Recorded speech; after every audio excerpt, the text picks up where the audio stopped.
ခုနုပညာအလုပ်ကိုပေါ့နော်။နာရုပ်ရှင်ကားရိုက်တဲ့ဇလန်တွဲရိုက်တဲ့ကြော်ညာတွေလုပ်တဲ့အခုဆိုလဲတချင်းဖိတ်ပွဲတွေလိုက်ဆိုနေရပေါ့နော်။ဒီလောကတွေကိုနန်းဝင်လာခဲ့ရတယ်။အဲ့ဒီမှာနန်းကိုအများကြီးပြောကြတယ်အများကြီးဝေဖန်ကြတယ်။စကလုံးကြမ်းကြမ်းနေနဲ့ပြောတဲ့သူတွေလည်းရှိတယ်။တချင်းဆိုပွဲတွေမှာနန်းကိုဟိုလိုမျိုးဆိုတဲ့ဒီလိုဝတ်တယ်ပေါ့နော်။အဲ့လိုမျိုးလေးပြောတယ်။နန်းတော့ပြပြချင်တာနဲ့အများကြီးမရှင်းပြချင်ဘူး။နန်းအလုပ်ကိုနန်းလုပ်နေတယ်။နန်းကာရိုက်တာနဲ့ညီတဲ့အလုပ်ကိုလုပ်တယ်။နန်းစာပေသင်ပေးတဲ့အချိန်မှာလည်းနန်းကာရိုက်တာနဲ့ညီတဲ့ဝတ်စုံကိုဝတ်တယ်။အခုလည်းနန်းဒါအနုပညာအလုပ်လုပ်တဲ့ခါမှာနန်းကိုတော့ဒီပိုင်းလေးတော့နားလည်ပေးပါလို့နဲ့အချိန်ချင်းလေးအင်တာဗျူးတိုင်းမှာလည်းအများနဲ့ပြောဖြစ်ပါတယ်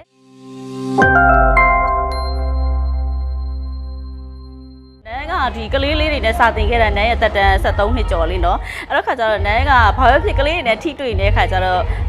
ရင်ထဲမှာတော့မနေ့တနေ့ရလို့ပါပဲ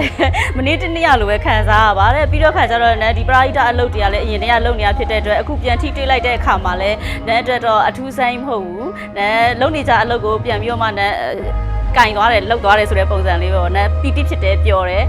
ကလေးတွေနဲ့တသားတည်းပဲကြာပါတယ်ဟိုဓမ္မစကူးစတင်တော့ဓမ္မစကူးဆီယာမလေးဖြစ်ဆိုပြီးတော့လူသိများလာတယ်အဲ့ကနေပြီးတော့မှနန်းဒီကြော်ညာအလုပ်လေးတွေလုပ်ရတဲ့အခုအနုပညာအလုပ်ကိုပေါ့နော်နန်းရုပ်ရှင်ကားရိုက်တဲ့ဇလန်တွဲရိုက်တဲ့ကြော်ညာတွေလုပ်တဲ့အခုဆိုလဲတချင်းဖိတ်ပွဲတွေလိုက်ဆိုနေရပေါ့နော်ဒီလောကတွေကိုနန်းဝင်လာခဲ့ရတယ်အဲ့ဒီမှာနန်းကိုအများကြီးပြောကြတယ်အများကြီးဝေဖန်ကြတယ်အများကြီးနန်းကို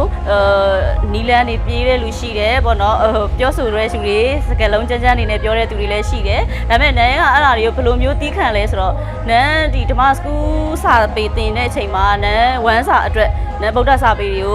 ကိုကိုယ်တိုင်လည်းသင်ယူရတယ်ကိုယ်တိုင်လည်းကြင်ကြံအားထုတ်ရတဲ့အပိုင်းတွေရှိတယ်နန်းရဲ့အဓိကတော့ဆရာတော်ပေါ့နန်းရဲ့ကျေးဇူးရှင်ဆရာတော်ကြီးရှိပါတယ်ဆရာတော်ကြီးကအမြဲတမ်း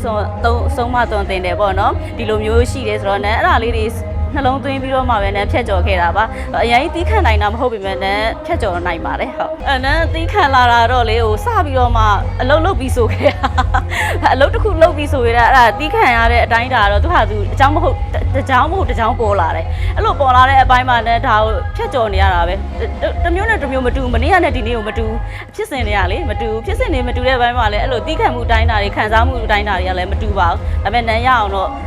အဲ့လိုကြော်ဖြတ်တော့ရတယ်ပြောမယ်ဆိုနန်းလည်းပုထုဇဉ်လူသားတယောက်ပဲလေနန်းအရိယာသူတော်ခေါင်းကြီးလည်းမဟုတ်ဘူးလေနော်ဒါပေမဲ့နန်းကဒီ